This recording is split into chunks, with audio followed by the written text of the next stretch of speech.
So what's up mga ka-vlog-vlog? This is Sir Ken ng The Backyard Farming. Kasama natin si Ma'am B. Jane ng The Backyard Farming.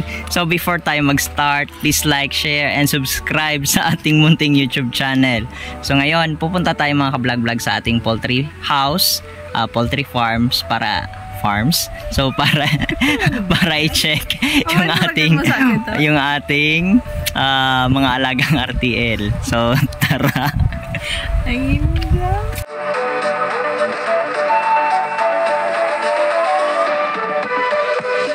So ayan mga ka-vlog-vlog, nandito na tayo sa ating poultry house kung saan nandito yung ating mga alagang RTL. Yan, kung mapapansin nyo, ito yung mga bagong RTL natin. Then dun sa dulo yung mga luma natin. Almost 2 years na yon sa egg production. Then ito yung 50 heads na bago sa ating egg production. So ngayon, baby, anong masasabi mo na marami yung naka-harvest natin na itlog kada araw?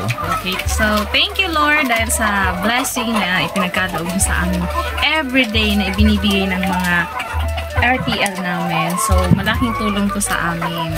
Yes naman. So again, maraming salamat sa Panginoon kasi talagang blessed kami with regards to egg production business. So hindi namin in-expect na ganito karami yung ma-harvest namin daily, na umabot kami ng more than 2 trays out of 80 na layers namin. So dati nagsimula lang kami sa 65 heads, tapos nagkaroon ng problema, naging 30 heads na nga lang yun last time kasi nga binenta ko yung iba. Then bumili ako ng additional na 50 heads, kaya ngayon meron tayong nasa 80 plus. To be exact, 81 heads na lang yan yung RTL natin ngayon. Pero nag-harvest pa rin tayo ng more than 2 trays kada araw. So magandang production na yan out of 80 heads na RTL. Ngayon naman mga ka-vlog-vlog, sa mga nagtatanong na kung ano ba daw dapat yung gawin namin kapag ganitong tag-init, or ano ba yung ginagawa namin kapag ganitong tag-init para hindi mabawasan yung egg production natin. Una, syempre, wag nyong hahayaan na magutom yung ating mga alagang RTL. Kung ano yung type of feeding ninyo, yun pa rin yung gawin ninyo mga ka-vlog-vlog. Kung 6 AM kayo nagpapatuka or nagbibigay ng patuka, ganun pa rin. Wag nyong biglang isi-shift na biglang porket restricted, tapos gusto nyong maging ad libitum or yung tinatawag nating na unli feeds. Yun yung ginagawa kasi ng iba para daw hindi bumaba yung egg production. Pero sa amin, mga ka-vlog-vlog, kung ano yung practice ninyo, idiretso nyo lang kasi maselan yung mga RTL sa patuka. Kaya naman, yung patuka natin dito, ngayon, tag-init, twice a day pa rin tayo mga ka-vlog-vlog, nagpapatuka. 5 AM to 6 AM. Tapos sa hapon naman, 5 PM hanggang 6 PM yung pagbibigay natin ng patuka. Twice a day tayo nagbibigay ng patuka mga ka-vlog-vlog. Yung patuka natin, mini-make sure natin na naubos nila yung patuka natin. So 100 grams per head per day yung patuka natin. Supra feeds pa rin mga ka-vlog-vlog yung patukang binibigyan natin sa ating mga alagang RTL. Kaya naman ganito yung quality ng itlog na naha-harvest natin. So yung harvest natin, hindi lang basta marami pero quality, matitigas yung shell. Matitigas yung shell yung shell niya mga ka-vlog-vlog. At the same time, malalaki. Kumbaga, minimum yung nakukuha natin na medium. Kadalasan large and XL yung harvest natin. Minsan nga marami na tayong na-harvest dito yung jumbo.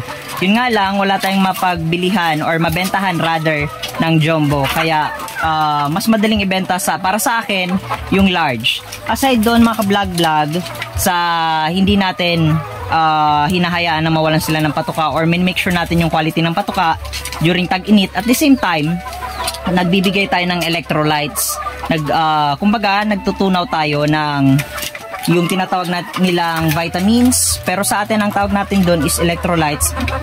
Mataas sa sugar, kumbaga para at least ma-boost yung energy ng ating mga alagang RTL. Yun yung binibigyan nating patuka. Nakailang tray ka na? Almost 1 tray na. Doon pa lang yung sa kabila. So, doon sa 30 heads natin, ito na agad yung na-harvest natin. 3 na lang yung kulang, 1 tray na. So, ganyan yung quality or yung na-harvest natin dito sa ating egg farming business. Doon pa lang yan sa mga luma mga ka-vlog-vlog. At the same time, balik tayo mga ka-vlog-vlog. Sorry. aside doon sa electrolytes, ano yung pinaka-importante, Be? Tubig. Yan, tubig. Magbigay ng additional na patubig sa ating mga alagang RTL. Lalo nang mainit. Talagang prone to stress yan. Kapag na-stress kasi yung mga alaga niting RTL, mga vlog-vlog, ang nangyayari dyan is hindi nangingitlog or bumababa yung egg production, or kung nangingitlog naman, lumiliit yung kanilang mga itlog na nalilay. Kaya naman, importante na yung patubig ay sufficient, kumbaga, sa ating mga alagang RTL. So, again, yun lang mga ka-vlog-vlog, iwasan lang nating may stress na lalo na ngayong tag-init yung ating mga alagang RTL. Katulad sa amin ngayon, no, tignan nyo, medyo pinapawisan na kasi medyo mainit nga talaga dito sa area kasi tampad nga dyan yung sikat ng araw. Kaya nagpalagay tayo dito ng trapal, burlap yung tawag dito sa Bicol, para at least maiwasan yung direktang pagtama ng sikat ng araw sa ating mga alagang RTL. Thanks God naman, maganda yung pwestuhan natin dito ng farmhouse natin or poultry house. Sa likod niyan, puro yan puno. Check nyo na lang yung tamang pagpili ng project location para sa ating alagang RTL or sa pagpapatayo ng poultry house. I-check nyo na lang sa ating mga previous na videos sa ating YouTube channel, mga ka-vlog-vlog.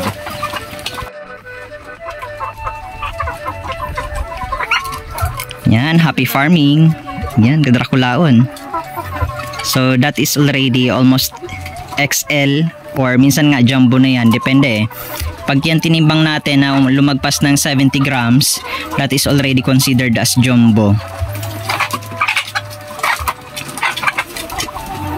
Yan. Mamayang around 4 to 5 siguro magbibigay na tayo ng patuka para sa hapon.